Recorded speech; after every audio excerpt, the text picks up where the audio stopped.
আমি একটু বাইরে আছি, যে কারণে আমি ভিডিওটা অন করতে পারছি না।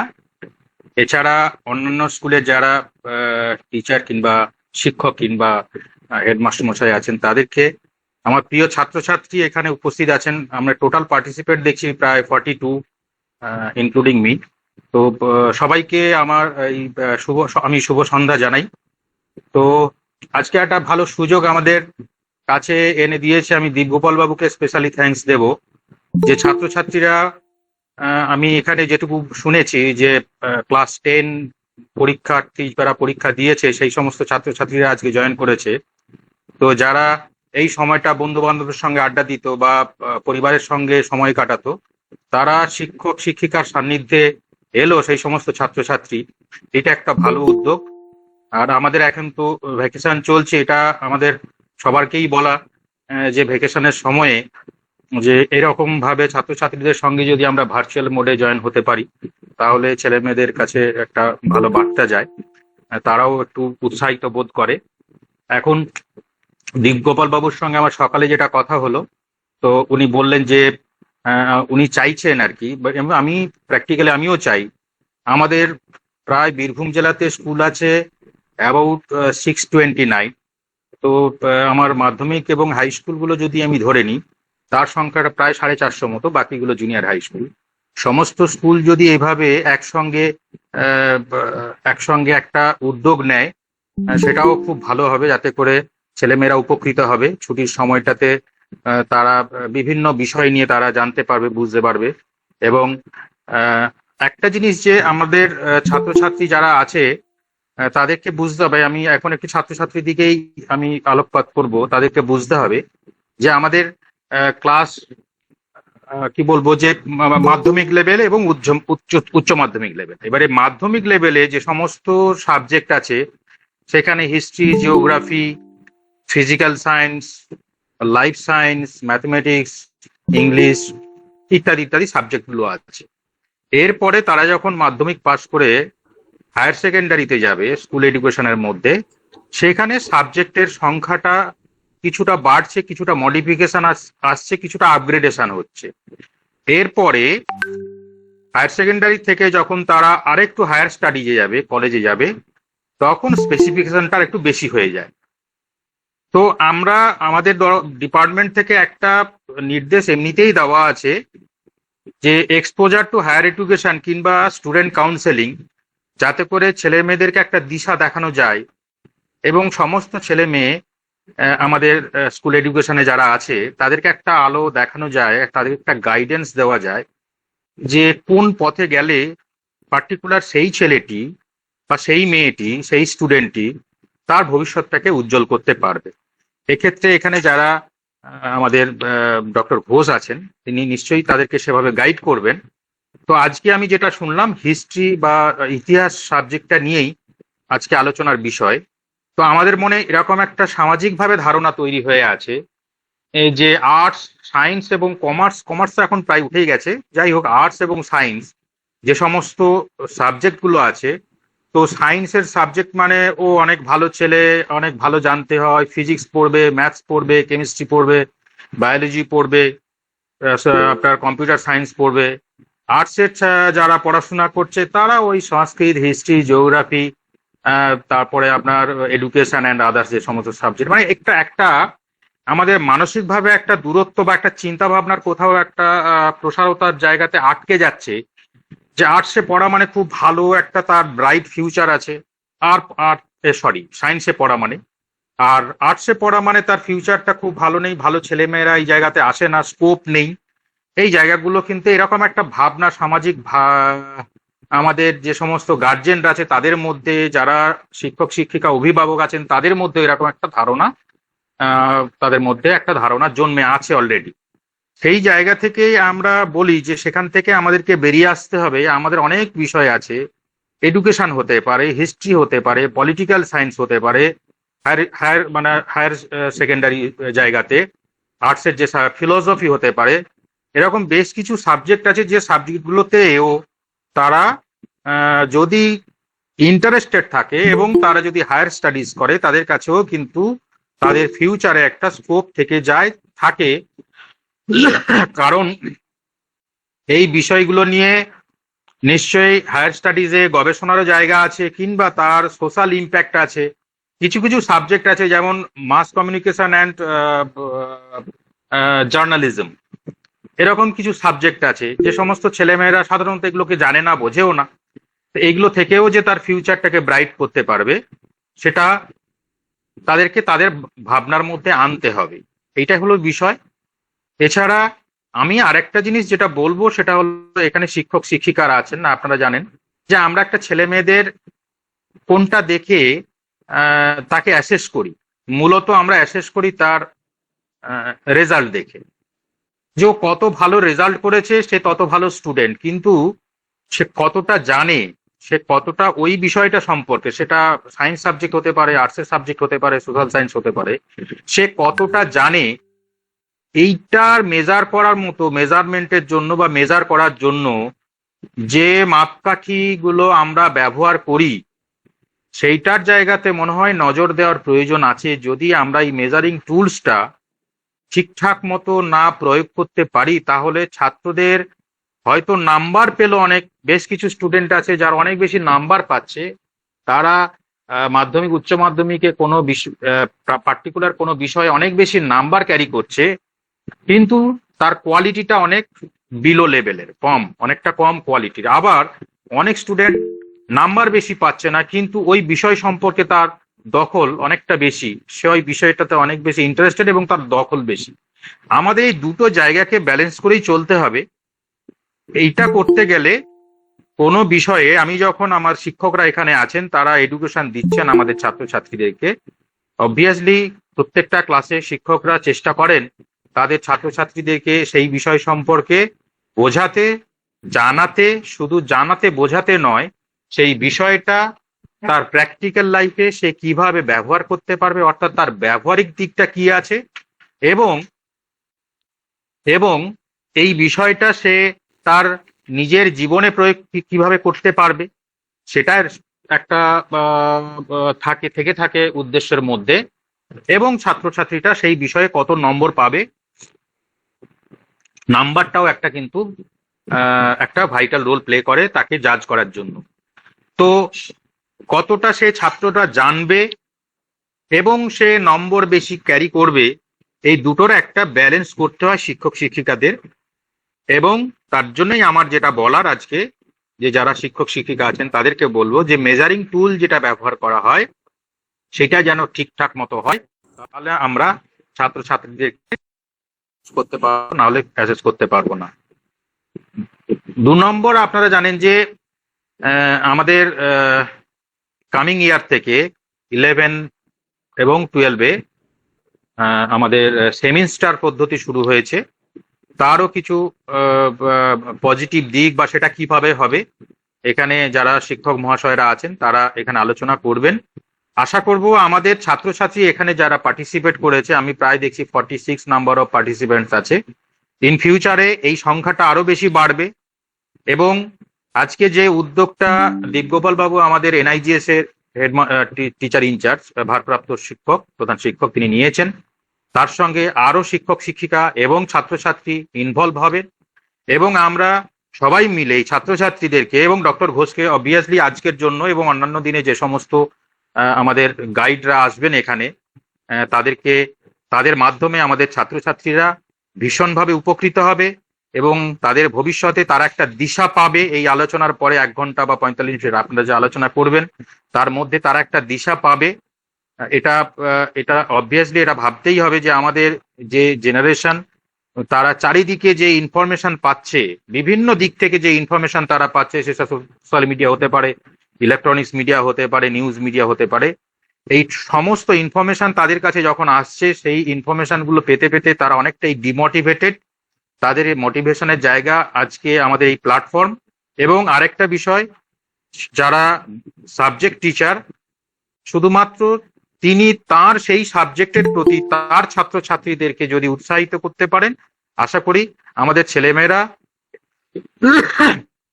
তারা হায়ার স্টাডিজে বা এক্সপোজার টু হায়ার এডুকেশন তারা অনেক বেশি ফ্রুটফুল হবে এবং তারা নিজেদের মতো করে সাবজেক্ট চয়েস করতে পারবে এবং তারা তাদের এডুকেশনটাকে এগিয়ে নিয়ে যেতে পারবে এবং ভালো জায়গাতে তারা পৌঁছতে পারবে, তাদের পছন্দ মতো বিষয়টা নির্বাচন করতে পারবে এবং তারা ভালো রেজাল্ট করতে পারবে। সবাইকে আমার তরফ থেকে আমি আরেকবার ধন্যবাদ জানাই, এবং এই যে প্রোগ্রামটা আপনারা শুরু করলেন, এটা যাতে আমাদের যে ভ্যাকেশন পিরিয়ড আছে এই পিরিয়ডে কন্টিনিউ হবে। অনেক সাবজেক্ট আছে, প্রত্যেকটা সাবজেক্ট ধরে ধরে আপনারা আলোচনা করবেন। যারা সাবজেক্ট টিচার আছেন তারা কোনো একটা সাবজেক্টের কোনো স্পেসিফিক টপিক নিয়ে সেটা কিভাবে স্টাডি করা যায় সেটাও আপনারা আলোচনা আনতে পারেন। আমি কিছু সময় আপনাদের সঙ্গে থাকবো, তারপর আমি লিভ করব। আপনারা আশা করব আপনারা কন্টিনিউ করবেন, এবং আশা করব এই ধরনের যে উদ্যোগ, এই উদ্যোগটা আমাদের ছাত্রছাত্রী এবং সমাজের পক্ষে সবচেয়ে বেশি কার্যকরী এবং মূল্যবান হবে। আর ছাত্রছাত্রী যারা এখানে আছেন তাদেরকে বলবো, এখানে যে সমস্ত ছাত্রছাত্রী যোগদান করেছেন, এটা একটা কি বলবো ভার্চুয়াল মোডে আমাদের মিটিং। বিগত দিনে তোমাদের সঙ্গে তোমাদের শিক্ষকরা এরকম মিটিং করেছেন, এখানে একই সঙ্গে বলার কোনো সুযোগ নেই, কারোর প্রশ্ন মনের মধ্যে আসলে সেটা সঙ্গে সঙ্গে রিয়াক্ট করারও কোনো সুযোগ নেই। সবাইকে মাইকটা মিউট করে থাকতে হয়, হ্যান্ড রেজ করতে হয়, এবং আমাদের যারা এখানে পরিচালনা করছেন তারা আপনাদেরকে সুযোগ দেবেন বলার, বা তোমাদেরকে বলার সুযোগ দেবে, তোমরা সেভাবে তোমাদের প্রশ্ন করবে। আমি আবার একবার সবাইকে ধন্যবাদ জানিয়ে আমার বক্তব্য এখানে শেষ করলাম। এবং এই আরেকটা কথা বলার, এই প্রচন্ড গরমে সবাই সাবধানতা অবলম্বন করবেন এবং ভালো থাকবেন। দিব্য বলো বাবু। ধন্যবাদ স্যার। আমি প্রথমেই স্যারকে ধন্যবাদ জানাই তার এতটা সময় আমাদের সঙ্গে দেওয়ার জন্য, এবং এই প্রসঙ্গে আমি আরেকজনের কথা না বললে পারছি না। স্যার হয়তো সম্পূর্ণ কৃতিত্ব আমার উপরে দিল, কিন্তু এই অনুষ্ঠানটি আয়োজন করার পিছনে আমার স্কুলের যিনি হিস্ট্রি টিচার সুদীপ্ত মণ্ডল, সে সম্পূর্ণ নিজেও কাঁধে দায়িত্ব নিয়ে এই সম্পূর্ণ অনুষ্ঠান মানে পরিচালনা করেছেন, এবং ডক্টর ঘোষ স্যারের সঙ্গে সে যোগাযোগ করা এবং তাকে নিয়ে তার কাছ থেকে সময় নেওয়া, এবং শুধু তাই নয়, সেই নিজে দায়িত্বে এই পুরো অনুষ্ঠানটা, পুরো সিরিজ অফ ওয়েবিনার সে আমার পাশে এসে দাঁড়িয়েছে বলেই আমরা এত ভালো করে করতে পারছি। এবং আমার সকল সহকর্মী তারা এটার সঙ্গে যুক্ত আছে। আমি আমার আরেক সহকর্মীকে আমাদের সঙ্গে পেয়েছি, টোটন মণ্ডল, আমার বাংলা শিক্ষক। এবং আমি খুব বেশি সময় নেব না, ডক্টর ঘোষ অত্যন্ত ব্যস্ত মানুষ আমাদের সবাই। আমি আমাদের সঙ্গে আছে আমাদের ইলামবাজার নিউ সার্কেলের এসআই, তিনি আমাদের মধ্যেই রয়েছেন। আমি অনুরোধ করব তাকে একটু জাস্ট দু একটা কথা বলার, তারপরে আমরা মূল প্রসঙ্গে চলে আসবো। নমস্কার, আমি প্রশান্ত কবিরাজ, ইলামবাজার নবচক্রের অবর বিদ্যালয় পরিদর্শক। আমাদের আজকের ওয়েবিনারে আমাদের সঙ্গে আছেন আমাদের জেলা বিদ্যালয় পরিদর্শক স্যার। প্রথমে স্যারকে প্রণাম জানাই। তার সঙ্গে আছেন ডক্টর ঘোষ, ওনাকে শ্রদ্ধা জানাই। এবং এই ওয়েবিনারের পরিচালনায় যারা আছেন এনআইএসজি, আমাদের ইন্টিগ্রেটেড স্কুলের মাস্টারমশাইরা, ওনাদেরকে শ্রদ্ধা জানাই। এই তীব্র গ্রীষ্মের সময় যখন ছাত্রছাত্রীরা স্কুল যেতে পারছে না, তারা স্কুলের কাজকর্ম পড়তে পারছে না, এই সময়ে এইরকম একটা ওয়েবিনার খুব দরকার ছিল। এবং আজকে যা উপস্থিত ছাত্র সংখ্যা দেখছি, পরবর্তীকালে যদি আরও বেশি ছাত্র উপস্থিত হয় তাহলে মনে হয় এটা আরও বেশি ভালো হবে। আমি বেশি কিছু বলে সময় নষ্ট করব না। যিনি আছেন ডক্টর ঘোষ, উনি খুব ব্যস্ত মানুষ, উনি ছাত্রদেরকে বিভিন্ন জিনিস বোঝাবেন, সেদিকটা আরও সুন্দর হোক। আমি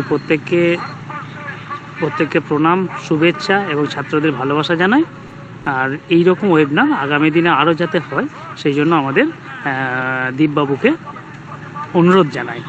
প্রত্যেককে যথাযোগ্য সম্মান দিয়ে আমি বক্তব্য শেষ করলাম। নমস্কার। ধন্যবাদ মাননীয় সাহেব। আমি আমার সহকর্মী সুদীপ্ত মণ্ডলকে অনুরোধ করব যে ওয়েবিনারটি পরিচালনার দায়িত্ব নিয়ে সুষ্ঠুভাবে শুরু করা হোক আমাদের আজকের অনুষ্ঠান। সুদীপ্ত, সকলের সঙ্গে পরিচয় করিয়ে দিই, উনি আমার স্কুলের ইতিহাসের সহকর্মী, তিনি এই গোটা ওয়েবিনারটি পরিচালনা করবেন। সুদীপ্ত। শুভ সন্ধ্যা। প্রথমে ধন্যবাদ জানাই আমাদের ডিআই স্যারকে এবং সমস্ত ছাত্র ছাত্রী এবং সমস্ত শিক্ষক শিক্ষিকা যারা এই ওয়েবিনারে যোগ দিয়েছেন। এবং আজকের resource person doctor Athit Ghosh, assistant professor, department of history, Visvabharati. যদিও উনি আমার নিজের পিএইচডির গাইড ছিলেন, আমার সুপারভাইজার, যদিও সুপারভাইজারের থেকেও তিনি অনেক বড় আমার কাছে, কারণ আমি যা শিখেছি তার বেশিরভাগটাই অতীকদার কাছ থেকে। আমি আজ পর্যন্ত পড়াশোনা করে যা শিখেছি তার বেশিরভাগটাই অতীকদার কাছ থেকে। তাই অতীকদার সঙ্গে আমার সম্পর্কটা ঠিক ঠিক সুপারভাইজার নয়, উনি আমাকে নিজের বড় দাদার মতো দেখি, আমাকে উনি ছোট ভাইয়ের মতো দেখেন। তো আমার একবার বলাতেই অতীকদা এত ব্যস্ততম মানুষ, নিজে একাডেমিক ছাড়া বিশ্বভারতী অনেক অ্যাডমিনিস্ট্রেটিভ কাজের সঙ্গে যুক্ত, তা সত্ত্বেও একবার বলাতেই উনি আমাকে সঙ্গে সঙ্গে হ্যাঁ বলেছিলেন এবং এই ওয়েবিনারটিকে কন্ডাক্ট করার জন্য আমাকে সাহায্যও করেছেন প্রচুর। তো অতীকদার সম্পর্কে আমি 2-4 লাইন খালি বলে নিই, এটা স্টুডেন্টদের ইন্সপিরেশন দেবে। যে অতীকদা পড়াশোনা হচ্ছে গ্র্যাজুয়েশন প্রেসিডেন্সি কলেজ, তিনি মাস্টার্স করেছেন দিল্লি এবং পিএইচডি করেছেন মেক্সিকো ইউনিভার্সিটি। একটা জিনিস না বললেই নয়, উনি 2000 সালে উচ্চ মাধ্যমিকে আমাদের বেঙ্গল থেকে সোশ্যাল সায়েন্সে ফার্স্ট হয়েছিলেন উচ্চ মাধ্যমিক পরীক্ষায়, এবং মাস্টার ডিগ্রিতে জওহরলাল নেহরু ইউনিভার্সিটিতে তিনি যা মার্কস পেয়েছিলেন মাস্টার ডিগ্রিতে, সেটা আজও পর্যন্ত কেউ রেকর্ড ভাঙতে পারেনি। এগুলো ছাড়াও আর একটা বড় জিনিস যেটা অতীকদার আছে, সেটা হচ্ছে উনি 7টা ভাষায় পারদর্শী: বাংলা, ইংরাজি, সংস্কৃত, হিন্দি, স্প্যানিশ, ফ্রেঞ্চ এবং জার্মান। এছাড়াও উনি শুধু হিস্ট্রি টিচার নন, বিশ্বভারতীতে হিস্ট্রি, ফিলোসফি দুটো ডিপার্টমেন্টে ক্লাস দেন। এবং আমি বিগত 10 বছর ধরে অতীকদার সাথে মিশছি, সেই সূত্রে দেখেছি অতীকদার সোশ্যাল সায়েন্স, লিটারেচার সায়েন্স এমন কোনো বিষয় নেই যেটা সম্পর্কে তিনি পারদর্শী নন। তো বলতে গেলে অনেক কিছুই বলতে হবে, তাই আমি বেশি আর সময় নষ্ট করছি না।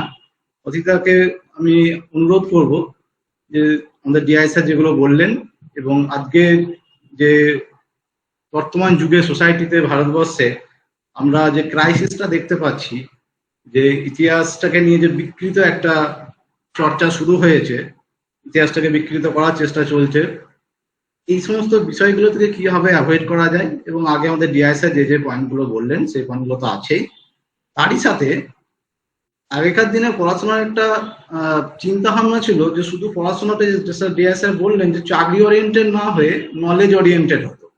এখন ছাত্রছাত্রীদের মধ্যে তাদেরও দোষ নেই, পড়াশোনাটা অনেক বেশি জব ওরিয়েন্টেড হয়ে যাচ্ছে। সাইকোলজিতে এমন জায়গায় হিট করেছে, নলেজের থেকে জব ওরিয়েন্টেড বেশি হয়ে যাচ্ছে। তো ইতিহাস নিয়ে পড়বো কেন, কি কি জায়গায়, কোন কোন জায়গায় আমাদের ছাত্রছাত্রীরা চাকরি বা কোনো প্রফেশনাল জায়গায় যেতে পারে, এই সমস্ত বিষয় সবকিছু নিয়ে অতিথিদেরকে অনুরোধ করছি আজকের বক্তব্য শুরু করতে। Thank you. সকলকে ধন্যবাদ, নমস্কার। শুনতে পাচ্ছেন আপনারা? হ্যাঁ, শুনতে পাচ্ছি অতীকদা। পাচ্ছিস তুই? আচ্ছা, ঠিক আছে। তাহলে তো এবার সুদীপ্ত ন্যাচারালি আমাকে খুবই ভালোবাসে, বুঝতে পারছেন। আমি তুমি তুমি করে বলি কারণ আমার মনে হয় এখানে বেশিরভাগই সুদীপ্তর ছাত্র। সুদীপ্ত আমার ছাত্র, আমার ভাইয়ের ভাই।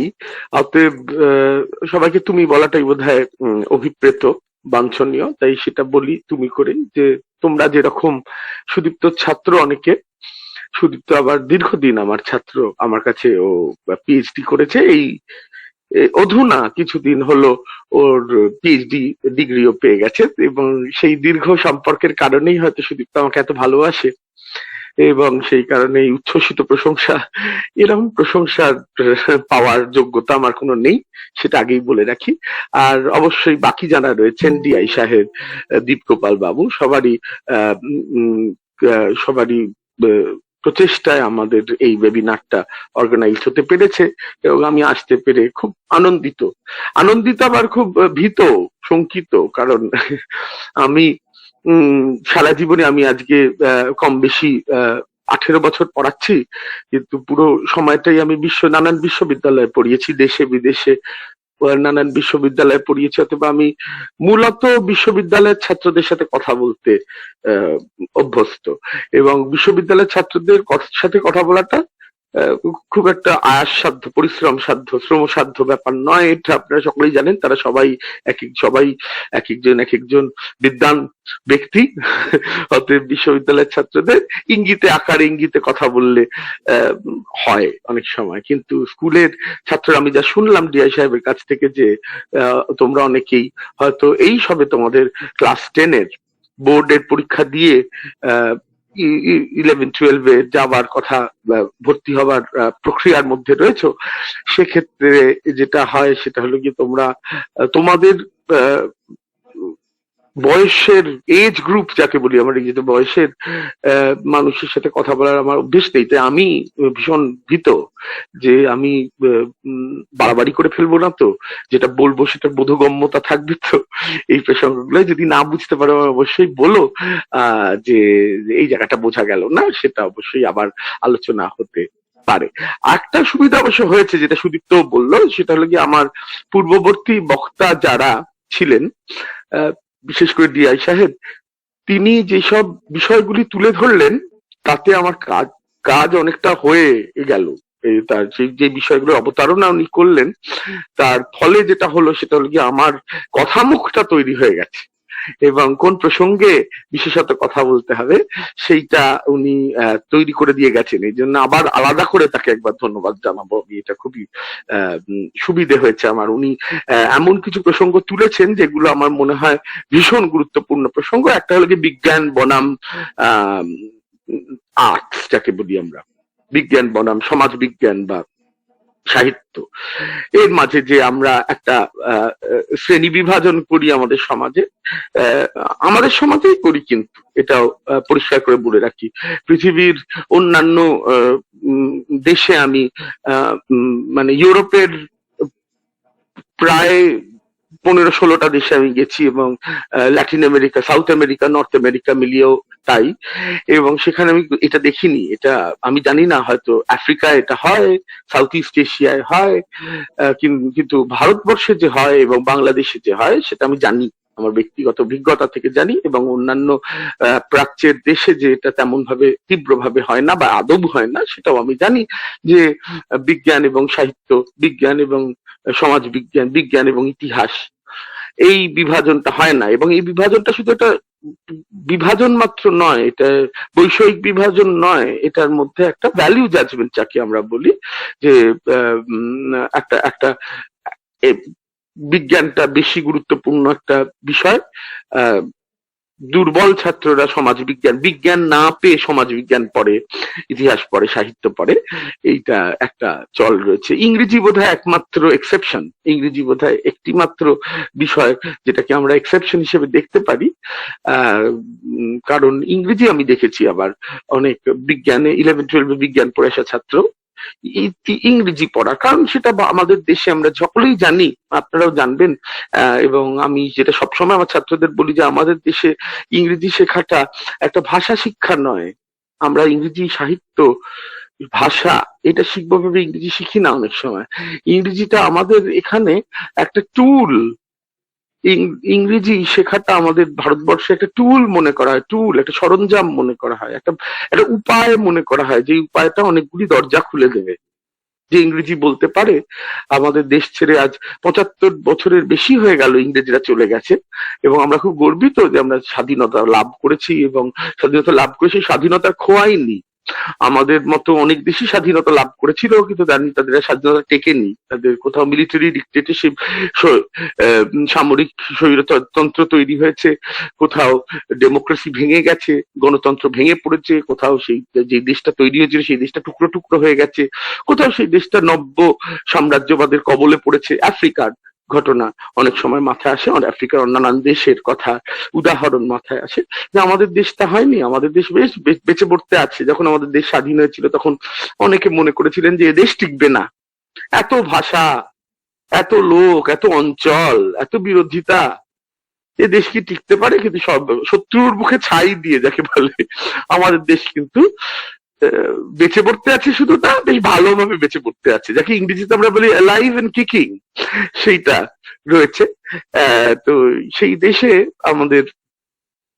আমরা দেখি কিন্তু এই ইংরেজি ভাষাটার প্রতি টানটা, ইংরেজি ভাষাকে একটা উপায়, একটা সিঁড়ি মনে করা, এটা ভুল নয়। আমি বলছি না এক মুহূর্তের জন্য এটা ভুল, সত্যিই তো ইংরেজি এটা টুল তো বটে। আমরা জানি, আমরা যতই নাক কুচকাই যাই বলি, আমরা নিজেরাও যখন কথা বলি আজকাল, তখন শুদ্ধ মাতৃভাষায় আমরা কতজনই বা কথা বলতে পারি। আমরা সকলেই ইংরেজি শব্দ উৎক্ষিপ্ত একটা বাংলা ভাষা বলি, সে তো বিষয়ে কোনো সন্দেহ নেই, কিন্তু সেইটুকুনি নয়, আমরা সত্যি ইংরেজিকে একটা যাকে বলে ক্ষমতায়ন মনে করি, এম্পাওয়ারমেন্ট মনে করি। এই সবার মনে ইচ্ছা থাকে যে ইংরেজি শিখবো, ইংরেজি শিখলে যেন আরো সুযোগের দরজা অনেক বেশি খুলে যাবে, মাতৃভাষায় যেটা হয়ে উঠবে না। তার একটা কারণ আমরা সকলেই জানি যে আমরা বহুভাষিক দেশ, অতএব এখানে ইংরেজিটা আমাদের একটা আন্তরাঞ্চলিক যোগাযোগ, বাচিক যোগাযোগের উপায় রয়ে গেছে, এবং চাকরি বাকরির ক্ষেত্রে তো বটেই, এবং সারা বিশ্বে ইংরেজি, শুধু আমাদের দেশে না সারা বিশ্বে ইংরেজির এইটা একটা বড় ভূমিকা ইংরেজি পালন করে। তার ইতিহাস যতখানি ভয়ানক হোক না কেন, তার ইতিহাস যতই উপনিবেশবাদের সাথে, ঔপনিবেশিকতার সাথে জড়িয়ে থাকুক না কেন, এটা দাঁড়িয়েছে। এবার সেইটা তো প্রথম প্রসঙ্গ যেটা ডিআই সাহেব তুলেছিলেন, সেটা একদমই ঠিক। সেটা আমরা দেখবার চেষ্টা করব, যে আমরা দেখবার চেষ্টা করছি অলরেডি, যে সেটা কেন এটা হয় আমাদের ক্ষেত্রে। আমরা মনে করি ইঞ্জিনিয়ারিং ডাক্তার হতে পারলে, প্রথম ইঞ্জিনিয়ারিং ডাক্তার এসব ম্যানেজমেন্ট পড়তে পারলে সেখানে ইংরেজির একটা ভূমিকা আছে। তারপরে আবার তারপরে স্তরে হলো কি, তারপর সায়েন্স পড়তে পারলে, উনি ঠিকই বলেছেন কমার্স প্রায় আজকে উঠে যাওয়ার মুখে, খুবই কম জায়গায় কমার্স পড়ানো হয়, একদমই ঠিক কথা। তারপরে আর্টস পড়ে রইল আর্টস। আর্টস পড়বে কারা? বাড়ির মেয়েরা। আর্টস পড়বে কারা? দুর্বল ছাত্ররা, ছেলে মেয়ে নির্বিশেষে। তাহলে আর্টস পড়ার মধ্যে তাহলে আমরা এই যাকে আমরা বলতে পারি এক ধরনের পিতৃতান্ত্রিক চিন্তাও ঢুকে থাকে। কিন্তু আমি ডিআই সাহেবের কথার সাথে জুড়ে এটা বলছি, আমি সংযুক্ত করছি ওনার কথার সাথে, যে আর্টস পড়া তাকে নিচু দেখার মধ্যে কিন্তু আর্টসটা মেয়েরা পড়ে এই চিন্তাটাও ঢুকে থাকে। অতএব এটা পিতৃতন্ত্রের পরিণাহের পরিধির বাইরে নয়, এর মধ্যে এক ধরনের টক্সিক ম্যাসকুলিনিস্ট চিন্তা ঢুকে থাকে, বিষাক্ত এক ধরনের পুরুষতান্ত্রিক চিন্তা ঢুকে থাকে, সেটাও বলে রাখা ভালো। যে কারণে এ বাবা, ছেলে হয়ে তুই ইতিহাস পড়ছিস, এই কথাটা শুনতে হয়। মেয়েদের শুনতে হয়, ও মেয়ে আর কি পড়বে, ও ইতিহাসই পড়ছে। এই বিষয়টা একদিকে ধরি আমরা কিছুক্ষণ, অন্যদিকে আমরা যে জিনিসটা দেখি সেটা হলো গিয়ে, যে কোনো সরকার এই পৃথিবীর যে কোনো জায়গায়, ভারতবর্ষের কথা বলছি না শুধুমাত্র, পৃথিবীর যে কোনো জায়গায়, যে কোনো যুগে, যে কোনো সরকার ক্ষমতায় আসার পরে প্রথম যেটা চেষ্টা করে সেটা কি, ইতিহাসটাকে এমন ভাবে বদলানোর, ইতিহাস রচনা শৈলীকে, হিস্টোরিওগ্রাফি বলি যাকে আমরা ইংরেজিতে, সেই ইতিহাস রচনা ধারা, রচনা পদ্ধতি, রচনা শৈলীকে এমন ভাবে পুনর্গঠিত করতে যাতে সেটা তাদের পক্ষে যায়। অর্থাৎ একদিকে ইতিহাস পড়ে কারা? যারা বেদম দুর্বল ছাত্র, যারা মেয়ে। আরেকদিকে ইতিহাস হলো কি প্রথম সেই বিষয়, ফিজিক্স নয়, কেমিস্ট্রি নয়, ম্যাথমেটিক্স নয়, এমনকি সাহিত্য নয়, শিল্প নয়, ইতিহাসকে প্রথম আমরা ঢেলে সাজাবার চেষ্টা করি, যাতে আমরা আমাদের যে আখ্যানটা, আমাদের যে ন্যারেটিভটা নিজেদের সম্পর্কে, সেটা সমর্থন পায়। যে সরকারে এসছে, নতুন ক্ষমতা এসছে, পরিবর্তনের মাধ্যমে ক্ষমতায় যারা এসছে তারা পায়। এটা আমার উদাহরণ দিয়ে কোন রকম বিতর্কে জড়াতে হবে না, এটা আপনারা সকলে জানেন। এবং তোমরা শুধু সকলে জানো না, আমি তোমাদের এটাও সাথে সাথে বলছি, পৃথিবীর সর্বত্র এটা করা হয়, রিরাইটিং হিস্ট্রি, ইতিহাসকে আবার ঢেলে সাজিয়ে লেখার প্রচেষ্টা। তাহলে একদিকে ইতিহাস এত গুরুত্বপূর্ণ একটা বিষয়, যেটা যে কোনো শক্তি, ক্ষমতাসীন শক্তি, যে কোনো ক্ষমতাসীন সরকার সেটাকে নিয়ন্ত্রণ করার চেষ্টা করে।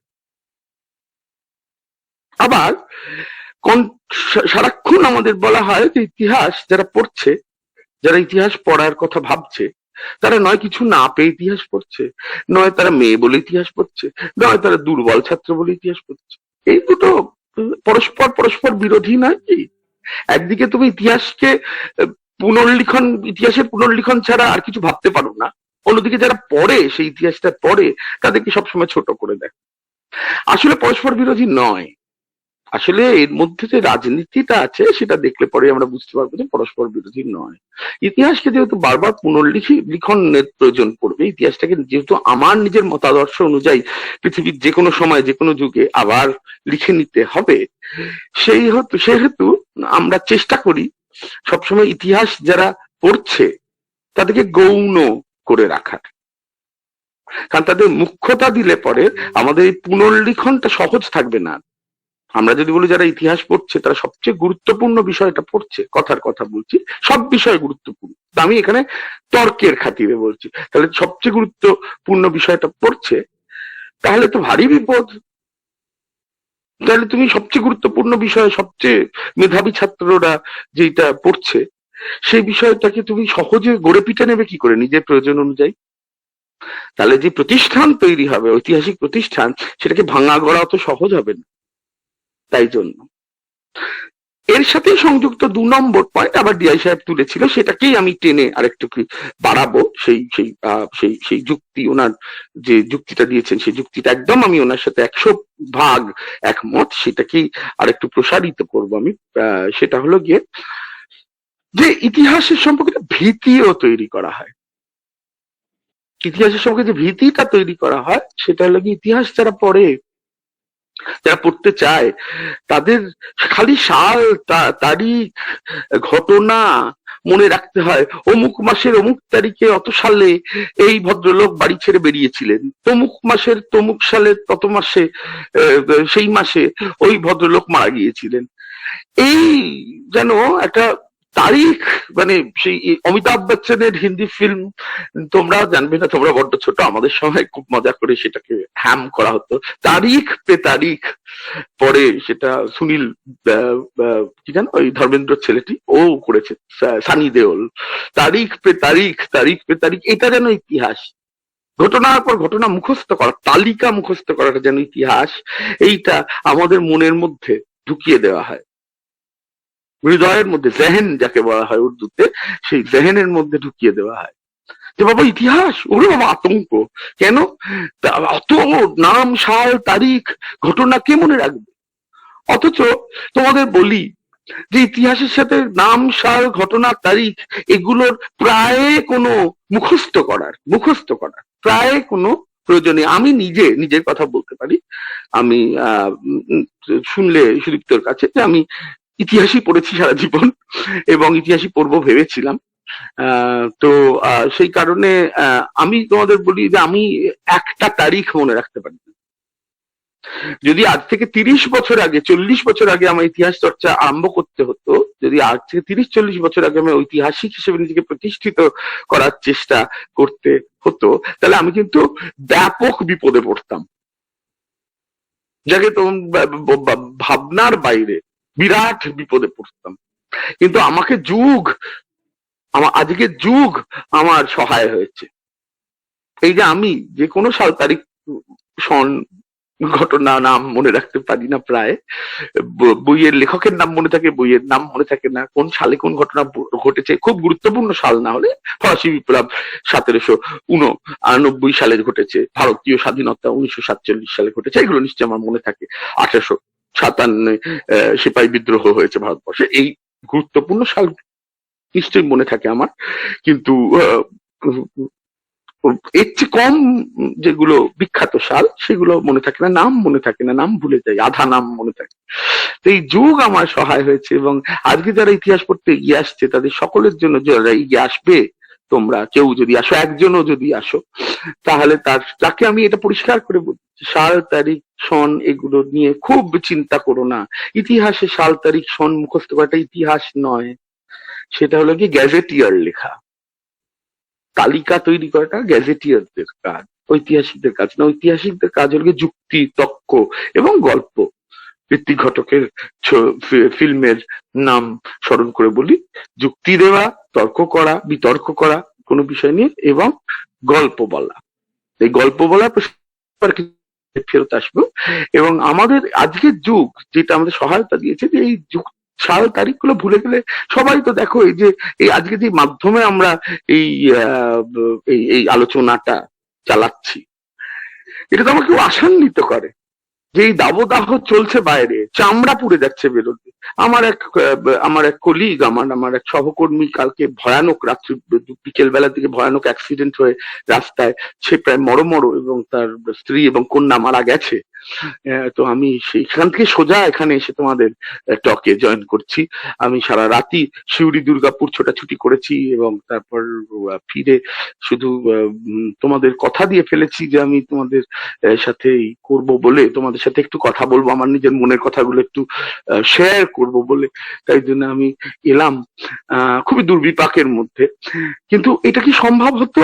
এই দাবদাহের মধ্যে আমি যখন ঘুরে বেড়াচ্ছিলাম তখন ভাবছিলাম আমি যে আজকে যে অনুষ্ঠানটা বিকেল বেলা আলোচনা চক্রটা বসবে, সেটা কি সত্যি সম্ভব হতো আজকে থেকে এমনকি 10-15 বছর আগে, যদি এই মিডিয়ামটা না থাকতো, এই যে ডিজিটাল মিডিয়ামটা, ডিজিটাল মাধ্যমটা, যেখানে তোমরা সকলে জয়েন করেছো, সকলের কাছে ফোন আছে, ফোনের মাধ্যমে তোমরা জয়েন করেছো। অনেকে তীব্র সমালোচনা করে যে এরকম মাধ্যম, ডিজিটাল মাধ্যমে যেটা হয়, হয়তো পারে তোমরা মিমস দেখছো, রিল দেখছো, ঘুমাচ্ছ, অন্য কাজ করছো, ভিডিও তো অফ। আমার তবুও মনে হয় কোনো তফাৎ নেই। ক্লাসরুমেও ছাত্র সেটা করতে পারে। ক্লাসরুমেও যদি একটা ছাত্রর ক্লাসটা মনোগ্রাহী না লাগে, তাহলে সে কিন্তু সুইচ অফ করে যেতে পারে, অন্য কথা ভাবতে পারে। এবং আমি বিশ্বাস করি না জাঁখ দিয়ে কাঁঠাল পাকানো যায়। আমি বিশ্বাস করি না যে ইন্টারেস্টেড নয় তাকে জোর করে একটা কথা শোনানো যায়। এটা রাজনৈতিক নেতারা বিশ্বাস করতে পারেন, কোনো অধ্যাপক এটা বিশ্বাস করতে পারেন না। রাজনৈতিক নেতারা মনে করে তোমার কানের মধ্যে গজাল দিয়ে ওনাদের বক্তব্য মাথার মধ্যে ঢুকিয়ে দেওয়া দরকার, কারণ তাতে তাদের উত্থান পতন তার সাথে জড়িয়ে রয়েছে। আমার উত্থান পতন তার সাথে জড়িয়ে নেই, আমি মাইনে পাবো। ছাত্ররা শুনলো না সেটা নির্বিশেষে, কিন্তু যেই ছাত্র কজন শুনবে তারা তো শুনবে, তারা এখানেও শুনবে, ওখানেও শুনবে। তাই কোনো তফাৎ নেই। ফিজিক্যাল ক্লাসরুম, ফিজিক্যাল ইন্টারঅ্যাকশন এবং ডিজিটাল ইন্টারঅ্যাকশন বা ডিজিটাল ক্লাসরুমের মাঝে আমি মনে করি না খুব গুণগত পার্থক্য আছে, খুব যে আলাদা করে কিছু। হ্যাঁ, ফিজিক্যাল ক্লাসরুমে মাস্টারমশাইরা অত্যাচার করতে পারে ছাত্রদের উপর। এই বেটা তুই শুনছিস না, তুই ঘুমাচ্ছিস, বল দেখি কি পড়ালাম।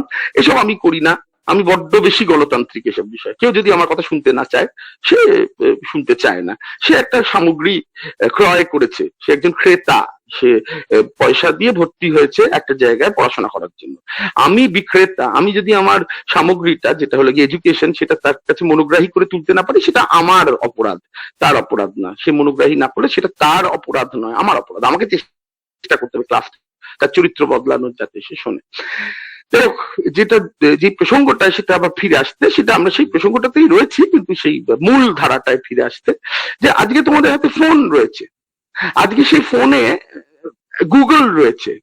অতএব কোনো তারিখ, কোনো নাম, কোনো ডেট, কোনো ঘটনা যদি ভুলে যাও, এক মুহূর্তের মধ্যে তোমাদের মনে করিয়ে দেবে সেই গুগল। জাস্ট সার্চ মারতে হবে, সার্চ ইঞ্জিন তোমাদের সেই ডেট, শুধু সেইটা কোনো না, তার চেয়ে বেশি ইনফরমেশন তোমাকে সেই সার্চের মাধ্যমে তুলে আনবে। তাই জন্য যারা ইতিহাসের সবকে ভীতিটা তৈরি করে, যে ইতিহাস পড়া মানে অনেক বাবা, অনেক ডেট, সাল, তারিখ মনে রাখতে হয়, সেটা মনে রেখো, কিন্তু শুধুমাত্র পরীক্ষার ক্ষেত্রে, এবং সেই পরীক্ষাটাও এমসিকিউ পরীক্ষার ক্ষেত্রে, মাল্টিপল চয়েস কোয়েশ্চেন পরীক্ষার ক্ষেত্রে।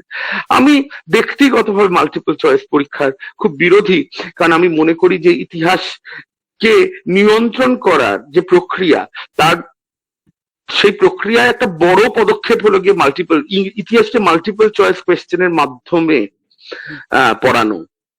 তার কারণ সেক্ষেত্রে তোমাকে যেই জিনিসটা লোকেরা ভয় পায়, সাল, তারিখ, নাম, ঘটনা, সেগুলো মুখস্থ করতে বাধ্য করা হয়। ইতিহাস যে আসলে তর্ক, ইতিহাস যে আসলে বিতর্ক, ইতিহাস যে আসলে উপস্থাপনা, ইতিহাস যে আসলে গল্প বলা, সেই জায়গাটা সম্পূর্ণ নষ্ট করে দেওয়া হয়।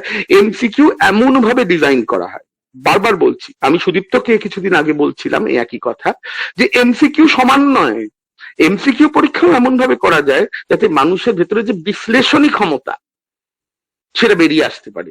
ইতিহাস 4000 বছর আগে থেকে, যখন প্রথম হিস্টোরিয়া বর্ণিত হয়েছে, তখন থেকে বলা হচ্ছে হিস্ট্রির প্রধান উপকরণটা হলো গিয়ে এক্সপ্লিকেশন, অর্থাৎ কিছুকে ব্যাখ্যা করা। ইতিহাস মানে একটা তালিকা তৈরি করা না, তারিখের তালিকা, নামের তালিকা, ঘটনার তালিকা তৈরি করার নয়। সেই তারিখগুলো, নামগুলো, ঘটনাগুলোর মাঝে যে যোগাযোগ, সেই যোগাযোগটাকে ব্যক্ত করা ইতিহাসের কাজ। সেই যোগাযোগটাকে ব্যক্ত করার জন্য যেটা লাগে সেটা হলো গিয়ে ব্যাখ্যা, যুক্তি, তর্ক। এগুলো মালা গাঁথার মতো, অনেকগুলো ফুল আছে, সেগুলোকে গেঁথে একটা মালা তৈরি করা কাজ হলো গিয়ে ঐতিহাসিকদের। সেইটা এমসিকিউ পরীক্ষার মাধ্যমে করা যায়। আমি তোমাদের একটা উদাহরণ দিতে পারি যে আমি যে ইউনিভার্সিটিতে আমার MA পড়েছি, জওহরলাল নেহেরু ইউনিভার্সিটি, দিল্লিতে। এই এই ইউনিভার্সিটি তোমরা হয়তো কেউ কেউ জানো, কেউ কেউ জানো না, আমি তোমাদের জানানোর জন্য বলছি। দিল্লিতে এই ইউনিভার্সিটিটা আমাদের আছে, JNU। তো সেইখানে আমি পড়েছি। সেখানে এখন বাধ্য করা হয়েছে, সেই ইউনিভার্সিটি চাইনি কিন্তু তাকে বাধ্য করা হয়েছে যে এমসিকিউ পরীক্ষার মাধ্যমে MA তে অ্যাডমিশন করাতে হবে। তো তারা এমসিকিউ পরীক্ষা করে। তাদের এমসিকিউ পরীক্ষাটা যদি দেখো তোমরা, অনলাইন তাদের কোয়েশ্চেন পেপার পাওয়া যায় ফ্রিতে, অত তোমরা গেলেই দেখতে পাবে। তাহলে তোমরা চমকে যাবে দেখে যে কি কি ডিটেলে একটা প্রশ্ন, তোমার অ্যানালিটিক্যাল স্কিল, তোমার বিশ্লেষণাত্মক ক্ষমতা, তোমার একটা আর্গুমেন্ট তৈরি করার ক্ষমতা, তোমার ব্যাখ্যা, ইন্টারপ্রেটিভ স্কিল, তোমার ব্যাখ্যা করার প্রকৌশল কে মূল্যায়ন করে, ইভ্যালুয়েট করে, সেটা দেখতে পাবে ওই কোয়েশ্চেন পেপার দেখলে। তাই জন্য পরীক্ষার ধরনটা নিয়ে সমস্যা না, পরীক্ষার ধরনের মধ্যে পড়ে আমরা মাস্টার মশাইয়ের অনেক সময় যে ফাঁকিবাজি করি, যে ওই তারিখটা বলতো দেখি AICC-র কোন অধিবেশনে 10 পয়েন্ট প্রোগ্রাম ইন্দিরা গান্ধী নিয়েছিলেন, বলে 3টে মাস, তারিখ আর সাল, তার মধ্যে একটা তোমার 4টে, তার মধ্যে একটা তুমি ঠিক দেবে, ভুল হলে ভুল, ঠিক হলে ঠিক। এটা আমাদের কুড়েমি মাস্টার মশাইরা যারা কোয়েশ্চেন পেপার তৈরি করছে বা যারা হয়তো নীতি নির্ধারণ করছেন, তাদের দুষ্টুমি। তারা চায় ইতিহাসকে এই সাল, তারিখ ইত্যাদিতে তর্ক, বিশ্লেষণ, ব্যাখ্যার মধ্যে টেনে না নিয়ে যাওয়ার ক্ষেত্রে তারা একটা বড় ভূমিকা পালন করে। তো সেই ইতিহাস পড়তে আসার বিরুদ্ধে তাহলে দেখতে পাচ্ছি দুরকম জিনিস কাজ করছে। একটা হলো গিয়ে সামাজিক সমালোচনা, যে বাবা ইতিহাস পড়বি আর কিছু পাসনি নাকি তাই ইতিহাস পড়ছিস। আমাকে বলা হয়েছিল, বিশ্বাস করো, আমি তোমাদের ব্যক্তিগত অভিজ্ঞতা থেকে বলছি, আমার বাবা ততদিনে মারা গেছেন যখন আমি তোমাদের বয়সী আর কি, ক্লাস 10-এ পড়ি। ততদিনে বাবা নেই, বাবা অঙ্কের অধ্যাপক ছিলেন। তো মা ছিলেন, মা দর্শনের ছাত্রী। তো আমার মা আমার উপর কোনো চাপ দেননি, এটা আমার সুবিধা হয়েছে। কিন্তু তোমাদের বলি যে আমাকে বলা হয়েছিল, তোমরা যারা এই চাপ অনুভব করছো তাদের জ্ঞাতার্থে বলি যে আমার স্কুল থেকে, আমি সাউথ পয়েন্টে পড়েছি, কলকাতার একটা গরুর গোয়ালের মতো ঠাসা ছাত্রদের ভরা স্কুল। তো সেই সাউথ পয়েন্টের মাস্টার মশাইরা আমার মাকে ফোন করে, আমার জ্যাঠামশাইকে ফোন করে এইটা বলেছিল, ডেকে পাঠিয়েছিল তাদের, যে কেন আমি আর্টস নিচ্ছি 11-12-এ, আমার কেন আমি সায়েন্স নিচ্ছি না 11-12-এ। আমার ক্লাস 10-এর মাধ্যমিক, আমি মাধ্যমিক বোর্ড বা পশ্চিমবঙ্গ বোর্ডের ছাত্র। তো আমি মাধ্যমিকে কেন এত নম্বর পাওয়া সত্ত্বেও, আমার মোটামুটি ভালো হয়েছিল, আমি রাজ্যে 11 নম্বর হয়েছিলাম। তো আমি কেন তবু 11 নম্বর যে হয়েছে পুরো রাজ্যে মাধ্যমিকে, সে কেন সায়েন্সটা নিয়ে আর্টস নিচ্ছে না। আমি তো জানি সবসময় আমি আর্টস নেব, তাই আমি নিয়েছি। আমার মা আমায় সমর্থন করেছেন, আমি খুবই ভাগ্যবান যে আমার মা সবসময় আমার সমর্থন করেছেন সবকিছুতে, তাই জন্য আমি আর্টস নিতে পেরেছি। তারপরে আবার যখন আমি 12 থেকে কলেজে ঢুকছি, তখন যা হয়, বিপদের মুখে পড়ে মানুষ তো একটা বিষয় শুধু অ্যাপ্লাই করে না, 2-3টে বিষয় অ্যাপ্লাই করে রাখে। তো আমিও সেরকম করেছিলাম, যাদবপুর বিশ্ববিদ্যালয় ইংরেজিতে অ্যাপ্লাই করেছিলাম, কলকাতা বিশ্ববিদ্যালয় মানে প্রেসিডেন্সি কলেজে ইতিহাস এবং পলিটিক্যাল সায়েন্সে অ্যাপ্লাই করেছিলাম, মোটামুটি সবকটাতেই পেয়েছিলাম। তখন আবার নতুন চাপ হলো গিয়ে, আমি কেন ইতিহাস পড়তে চাইছি ইংরেজি না পড়ে। ইংরেজি পড়ুক, আর্টস যখন পড়েছে ঠিক আছে আর কিছু করা যায়নি, এবারে ইংরেজি পড়ুক ইতিহাস। তো এই সামাজিক সমালোচনা একটা বড় অন্তরায় আমাদের ইতিহাস পড়ার ক্ষেত্রে। আমার সেই যুগ থেকে আছে, এখনো আছে। ডিআই সাহেব বললেন উনি অনেক বেশি বাস্তবটা জানেন। এখন আমি তো এখনকার পরিস্থিতি, স্কুল পঠন পাঠনের পরিস্থিতির থেকে বিচ্ছিন্ন হয়ে পড়েছি কিছুটা, কিন্তু ওনার কথা শুনতে শুনতে আমার মনে হচ্ছিল যে পরিস্থিতি এক চুল সরেনি, এক চুল পরিবর্তিত হয়নি। আর 2 নম্বর কথা যেটা বললাম, ইতিহাসের সম্পর্কে একটা অযৌক্তিক ভীতি তৈরি করা হয় যে অনেক সাল তারিখ নাম ঘটনা মনে রাখতে হবে।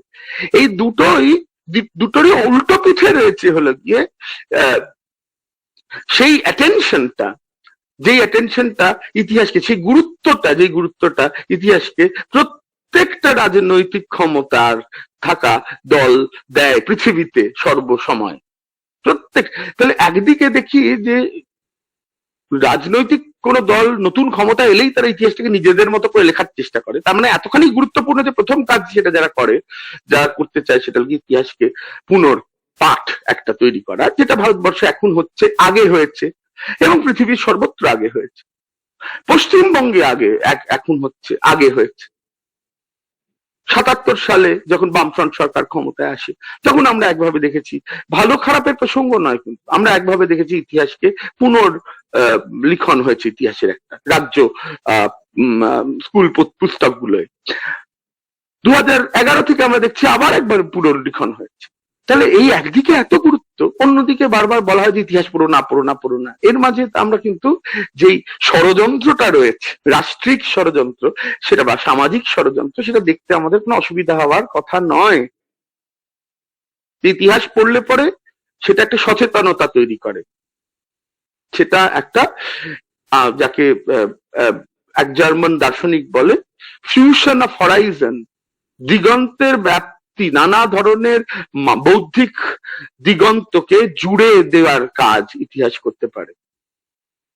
সেটা হলে পরে যেটা হয় সেটা হলো গিয়ে একটা জিনিস, একটা ঘটনা, একটা পরিস্থিতিকে আমাদের একটা সম্মুখ ভাবে দেখার ক্ষমতা তৈরি হয়। সেইটা হয়তো রাষ্ট্রবদ্ধ জীব তারা খুব একটা চায় না। অতএব ইতিহাস পড়াটাই প্রায় একটা প্রতিবাদী সত্তার জন্ম দেওয়ার সমান। ইতিহাস পড়লে পরেই প্রায় বলা যেতে পারে যে সামাজিক যেই ধরনের দুর্নীতি, সামাজিক বা সাংস্কৃতিক বা রাজনৈতিক যে ধরনের অব্যবস্থা, তার প্রতি একটা প্রতিবাদী স্বর তৈরি করা আরম্ভ হয়ে যায় ইতিহাস পড়লে। তোমরা যদি একজনও ইতিহাস পড়ো তাহলে এটা মনে রেখো। এবার ব্যাপারটা হলো গিয়ে এইটাকে যদি আমরা আবার ডিআই সাহেবের বক্তব্যে ফিরে এসে দেখি যে এইটা আমাদের মনে রাখতে হবে যে ইতিহাস পড়লে মাত্র হয়। ইতিহাস পড়লে পরে আমরা জানি যে, আবার যেটা আমাদের সামনে থেকে প্রচ্ছন্ন করে রাখা হয়, যে ইতিহাস পড়লে পরে আমরা জানি যে নানা রকম জায়গায় চাকরি করা যায়। আমরা জানি যে স্ট্যাটিস্টিক্যালি, সংখ্যা তত্ত্বের বিচারে আইএএস পরীক্ষা যারা দেয়, ইউপিএসসি পরীক্ষা বলে ওটাকে, আইএএস, আইপিএস এবং অন্যান্য আইএফএস, এইসব অফিসার হওয়ার জন্য, কোভেনান্টেড অফিসার হওয়ার জন্য, আমলা হওয়ার জন্য যে পরীক্ষাটা দেওয়া হয়, ইউপিএসসি তাকে বলে, সেই সিভিল সার্ভিসের পরীক্ষা। সেই সিভিল সার্ভিসের পরীক্ষায় যারা উত্তীর্ণ হয়, যারা সফল হন, তাদের 40% ছাত্র ইতিহাস থেকে আসে। আর বাকি সমস্ত সাবজেক্ট, আরো ধরে নাও 30টা সাবজেক্ট আছে, বাকি সমস্ত 30টা সাবজেক্ট মিলিয়ে বাকি 60%। এর থেকে তোমরা বুঝতে পারছো যে ইতিহাস কিভাবে একটা ধরনের বোধ এবং একটা ধরনের ক্ষমতায়ন তৈরি করে।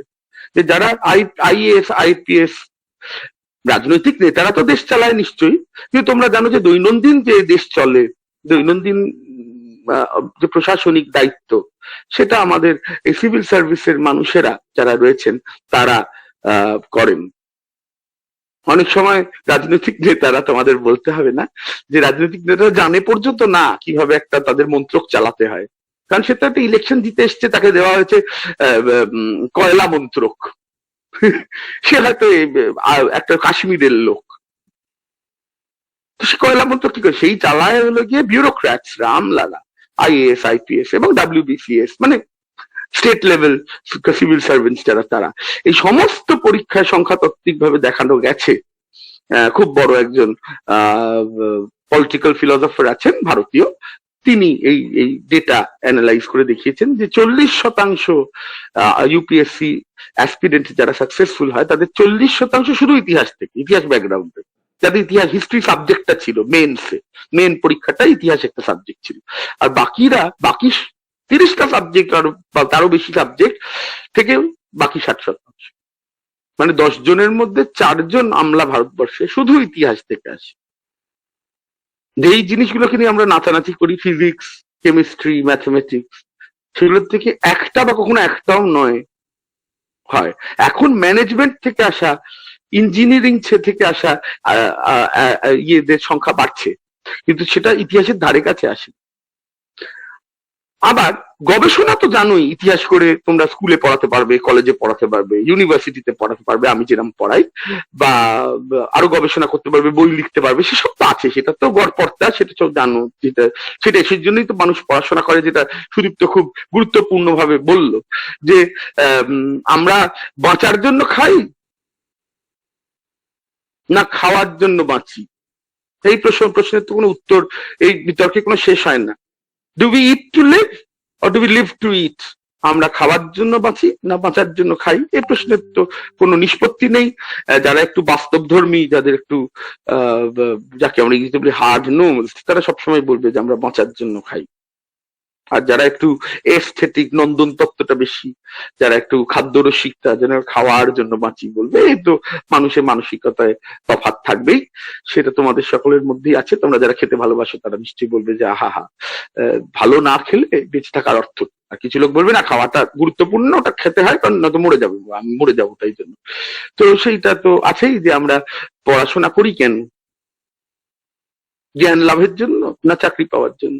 এটা তো খুব খুব কঠিন উত্তর দেওয়া। দেখো, যে চাকরি পেয়ে যায় সে তোমাদের জ্ঞানের কথা বলতে পারে, জ্ঞান লাভটাই আসল উদ্দেশ্য, কিন্তু যে চাকরি পায়নি, যার অর্থনৈতিক কষ্টের মধ্যে থাকতে হচ্ছে, সামাজিক গঞ্জনা শুনতে হচ্ছে, তো অর্থনৈতিক কষ্ট নেই, কিন্তু সবাই বলছে বাবা ফেল টু, এত পড়াশোনা করে কি লাভ হলো, চাকরি পাইনি। খাওয়া দাওয়ার অভাব নেই তার, হয়তো তার পয়সা কড়ি আছে হয়তো, কিন্তু তবু সামাজিক গঞ্জনা যাকে বলি, সেটা তাকে সহ্য করতে হচ্ছে।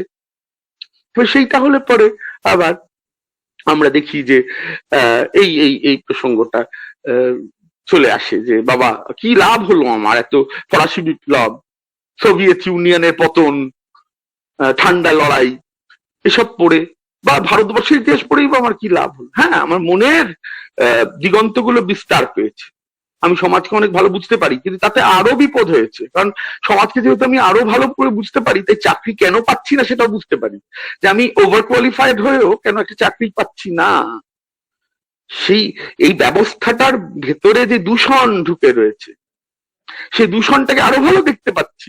দেখছে বরঞ্চ যদি আমি অশিক্ষিত, অর্বাচীন হয়ে থাকতাম, তাহলে অন্তত নিজের পরিস্থিতিটার জন্য যে আমি নিজে দায়ী নই, রাষ্ট্র ব্যবস্থা, সমাজ ব্যবস্থা দায়ী, সেটা অন্তত আমি বুঝতে পারতাম না। তাতে আমার নিজেকে দোষ দিয়ে ভাবতাম যে ভগবান যা করেছেন, যা করি আমরা, শেষমেশ কোনো উপায় না থাকলে তো ঠাকুর যা করেছেন, তো সেই ঠাকুরের কে দোহাই দিয়ে কপাল ললাট লিখন বলে আমরা কি আর করতাম, লোকেদের গালাগালি সহ্য করে বেঁচে থাকতাম হাত পেটাকে। কিন্তু আমরা ইতিহাস পড়ার কারণে আমরা জানি যে ভগবান আমাদের এই ক্ষতি করেননি, ভগবান আমাদের সকলের জন্য সমান প্রায় সুযোগ দিয়ে গেছেন, কিন্তু সেই সমাজ সুযোগগুলো কিছু কিছু লোক কুক্ষিগত করে রেখেছে, এমন একটা ব্যবস্থা তৈরি করেছে যাতে আমরা যাকে বলি ডিসক্রিমিনেশন তৈরি হয়েছে। সেই কারণে আমরা চাকরি পাই না, এবং আমাদের সরকার, আমাদের মানে আমি ভারতবর্ষের কথা বলছি না, সেটা পৃথিবীর সর্বত্র আনএমপ্লয়মেন্ট, বেকারত্ব একটা সমস্যা। তারা সে বলে যে আমাদের এই পরিস্থিতির দায়ে তুমি যে চাকরি পাওনি তার দোষটা হলো গিয়ে তোমার, তুমি অযোগ্য, তুমি অপদার্থ, তাই জন্য তুমি চাকরি পাওনি। এটা সর্বৈব মিথ্যে। তুমি কষ্ট করে 10 ক্লাস 10 ক্লাস 12 বিএ, হয়তো এমএ, আরো হাজারো টুল কোর্স, বিএড ইত্যাদি করে বসে রয়েছো, তবু চাকরি পাওনি, সেটা তোমার অযোগ্যতা হতে পারে না। তোমার হাতে যা কিছু ছিল তুমি সব করেছো। তাহলে অযোগ্যতাটা হলো গিয়ে রাষ্ট্রের, যে তোমার চাকরিটা দিতে পারছে না, কারণ সে এমন একটা অর্থনৈতিক সামাজিক পরিকাঠামো তৈরি করতে পারেনি যেখানে তার সমস্ত নাগরিক দেশে যারা চাকরি প্রার্থী নাগরিক তাদেরকে সে চাকরি দিতে পারে। অতএব সেইটা তো রয়েছেই, অতএব গবেষণার দিকে যাওয়া। আর একটা দিক যেটা অবশ্যই না বললেই নয়, সেটা হলো, এবং গবেষণার কারণে আমি যেরকম বিদেশ গেছিলাম, আমি দীর্ঘদিন বিদেশে ছিলাম, আমি পোস্ট ডক্টরাল করেছি বিদেশে, আমি পিএইচডি করেছি বিদেশে, আমি সামান্য কিছুদিন বিদেশে পড়িয়েছি, কিন্তু আমি আমার নিজের দেশকে বড় ভালোবাসি, আমার বিদেশে পড়ানোটা পোষাচ্ছিল না, তো আমি তাই জন্য চলে আসি। তো ফাইনালি যেটা তোমাদের সর্বশেষ বলা দরকার সেটা হলো কি, আরেকটা, আজ আমরা শুধুমাত্র ইউপিএসসি বা সিভিল সার্ভিসের ক্ষেত্রে নয়, তোমরা যদি দেখো যে জার্নালিজম অর্থাৎ সাংবাদিকতা, ইংরেজিতে, বাংলায়, হিন্দিতে, সাংবাদিক, আমি নিজে সাংবাদিক ছিলাম, আমি বেশ কিছুদিন নানা খবরের কাগজে কাজ করেছি এডিটর হিসেবে।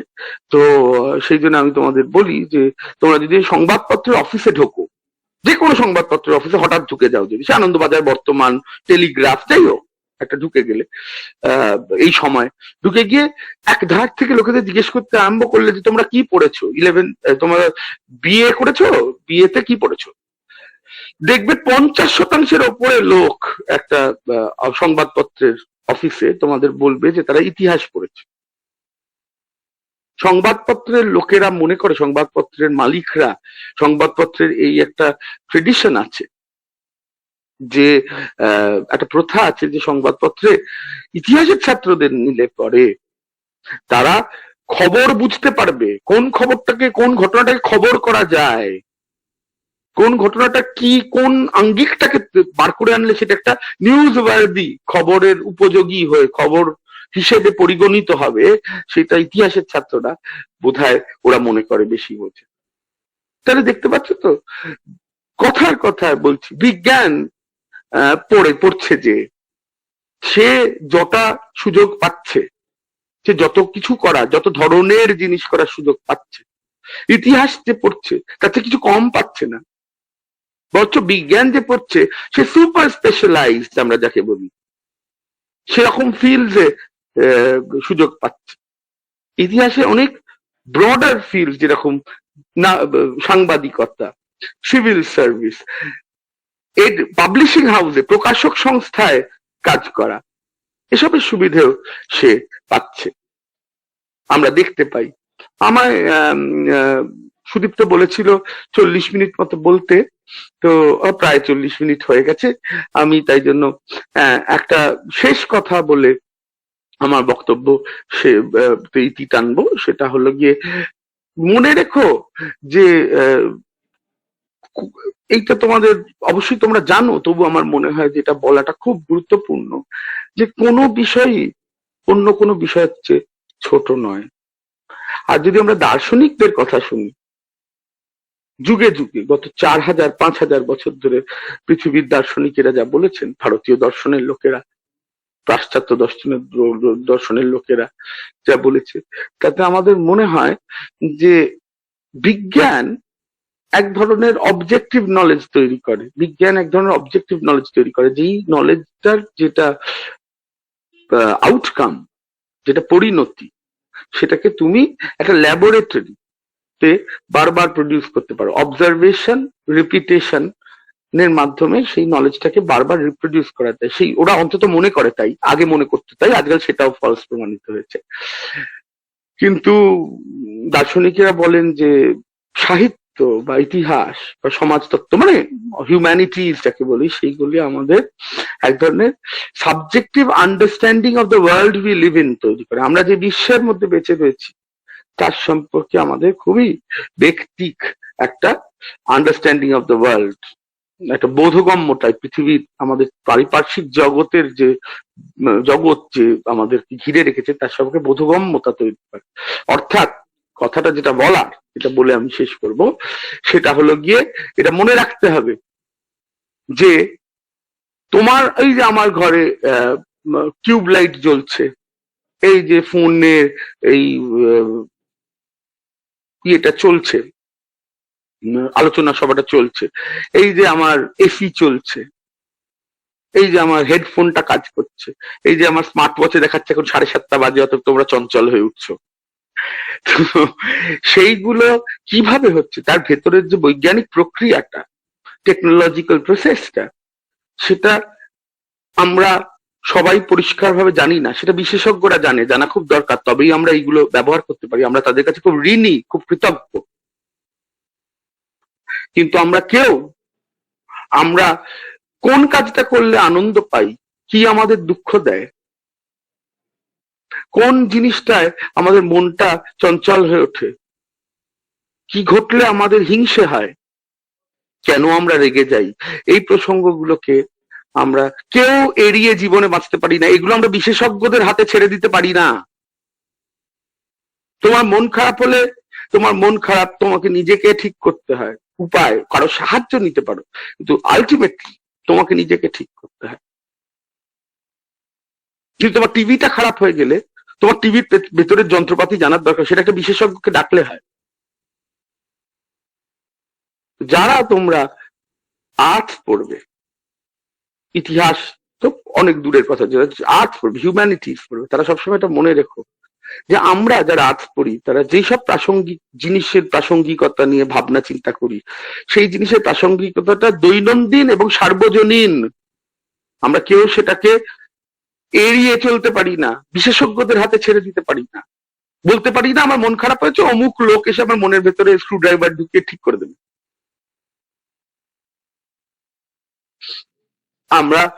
তোমরা বিজ্ঞান যারা পড়বে, তাদের কাছে দায়িত্বটা হলো যে আমাদের এই সাহায্যটা করা, যে তোমরা বিশেষজ্ঞ হবে। কিন্তু যাতে আমাদের এমন একটা পরিস্থিতি তৈরি হয় পৃথিবীতে যাতে আমরা ভালো থাকতে পারি, সেটার দায়িত্ব হয়তো তোমাদের।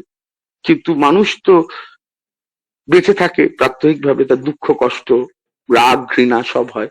সেগুলো বুঝতে গেলে, সেগুলো সম্পর্কে আমাদের সচেতনতা বাড়তে গেলে, তার জন্য আমাদের কিন্তু হিউম্যানিটিস হেল্প করে, সাহায্য করে এগোতে। ধন্যবাদ। সুদীপ্ত আছিস? হ্যাঁ, আছি। অসংখ্য ধন্যবাদ অতীকদা, যুগান্তকারী এবং বর্তমান সময়কে মনে রেখে যে বক্তব্যটা শুনলাম। খুবই আশা করি উপস্থিত সমস্ত ছাত্রছাত্রী এবং শিক্ষক শিক্ষিকা সবাই খুবই ভালো জিনিস উপভোগ করলে এবং মনের ভেতরে একটা চিন্তা তৈরি করে। সোশ্যাল সায়েন্স হিউম্যানিটি মনের ভেতরে চিন্তা তৈরি করে, তোমাকে ভাবতে শেখায়। সেই ভাবনাটা হচ্ছে সবচেয়ে উল্লেখযোগ্য বিষয়। সেই ভাবনাটা যত ভালো হবে তত তোমার কেরিয়ারও ভালো হওয়ার দিকে এগিয়ে যায়। যাই হোক, বেশি কথা না বাড়িয়ে আমি স্টুডেন্টদেরকে বলছি, যদি কারোর কোনো জায়গায় কোনো ডাউট থাকে বা কোনো কোশ্চেন থাকে, তোমরা একে একে বলতে পারো।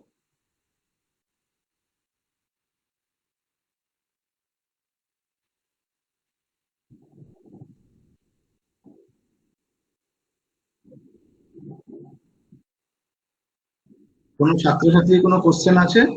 তাহলে অডিওটা অন করে বলো।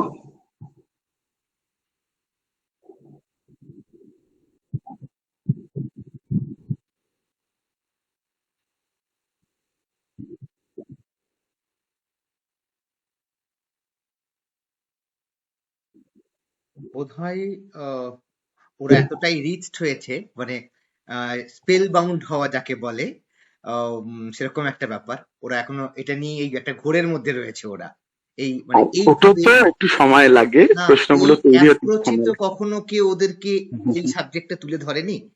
যে কথাটা প্রথম থেকেই হিস্ট্রি, ইতিহাস মানেই সাল তারিখ মনে রাখা। এই মানে আমরাও ছোটবেলাতে হয়তো, আজকে আপনার কথা শুনতে শুনতে আমার নিজের মনে হয়েছিল এটা যদি আমি আমার মাধ্যমিক দেওয়ার পরে শুনতাম তাহলে তো আমার কেরিয়ারটা অন্যরকম হতো।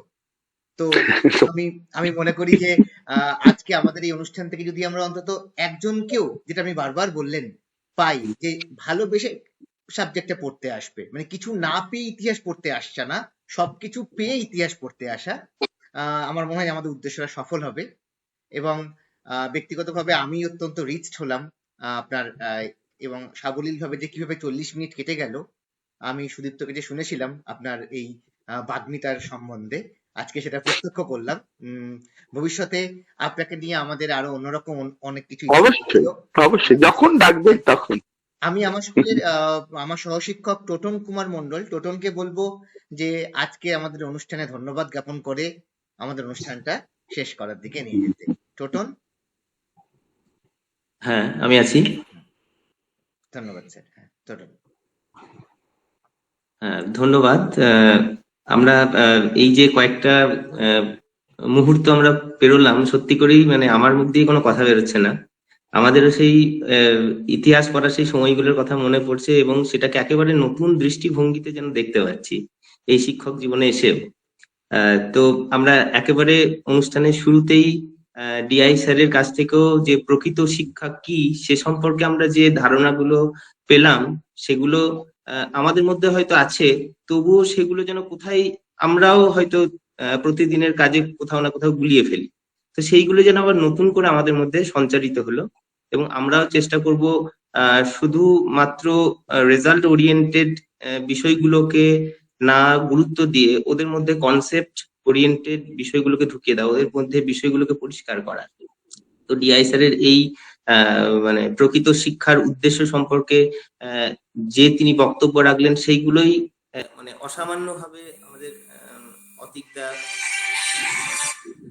তিনি সেগুলোর সঙ্গে রিলেট করে ইতিহাসকে যেভাবে আমাদের সামনে ব্যক্ত করলেন, তাতে আমরা নতুন দৃষ্টিভঙ্গি পেলাম। তিনি ঋত্বিক ঘটকের যুক্তি তর্ক গপ্প এই কথাগুলো বলে এবং তার নতুন ব্যাখ্যা করে আমাদের ইতিহাসে নতুন সংজ্ঞা দিলেন, এবং কিভাবে এর মধ্যে একটা সূক্ষ্ম রাজনীতি রয়েছে, কিভাবে প্রতিবাদী সত্তা গড়ে ওঠার পথে যাতে অন্তরায় মানে ইতিহাস জানা পড়ুয়াদের প্রতিবাদী সত্তা যাতে গড়ে না ওঠে, তার জন্য কি সূক্ষ্ম রাজনীতি চলছে। সত্যি এইগুলো আমাদের ভাবনার সত্যি কথা বলতে বাইরে ছিল। আমরা একদম নতুন ভাবে মনে হচ্ছে কাল থেকে খবরের কাগজ পড়লে বা দেখলে একটা নতুন দৃষ্টিকোণ থেকে হয়তো জিনিসগুলোকে দেখতে পারবো, এটাই মনে হলো। এবং তার সঙ্গে সঙ্গে বাস্তবে যে চাকরির প্রয়োজন, সেক্ষেত্রেও তিনি কিছু দিশা আমাদের ছাত্রদের দেখালেন। ইউপিএসসির কথা, ডব্লিউবিসিএস এর কথা, জার্নালিজম, পাবলিশিং হাউস, এইসব বিভিন্ন জায়গায় যে ইতিহাসের একটা সুযোগ রয়েছে, এই বাস্তব দিকটাকে তিনি দেখালেন। তো সব মিলিয়ে আমরা আজকে প্রচন্ড সমৃদ্ধ হলাম, আমাদের ছাত্রছাত্রীরাও সমৃদ্ধ হলো। তাই প্রত্যেককে আমাদের স্কুলের তরফ থেকে আমি বাংলার শিক্ষক এনআইজিএস ইলামবাজারের তাদেরকে ধন্যবাদ জানাই। তারা আমাদের অনুষ্ঠানে এসে আমাদের সমৃদ্ধ করেছে। আমরা তাদের জ্ঞানগর্ভ আলোচনা শুনে অনেকটা শিখতে পেরেছি, এবং ভবিষ্যতে আরো কিছু শিখতে পারবো এই আশা রেখে আমি আমার স্কুলের তরফ থেকে আপনাদেরকে অসংখ্য ধন্যবাদ। ধন্যবাদ, আমায় ডাকার জন্য ধন্যবাদ। আমায় আপনারা নিমন্ত্রণ করলেন, আমি খুব খুশি। যদি যেতে পারতাম আরো খুশি হতাম। নিশ্চয়ই আমরা চাইবো আমরা সেরকম একটা অনুষ্ঠানে আসতে। আমরা এটাই চাইবো যে আমাদের স্কুলে একবার আপনাদের পদধূলি পড়ুক। জানাবেন, আমি অবশ্যই যাব। আচ্ছা, ঠিক আছে, আমার তরফ থেকে আমি স্কুলের তরফ থেকে ধন্যবাদ জ্ঞাপন করলাম। নমস্কার। নমস্কার।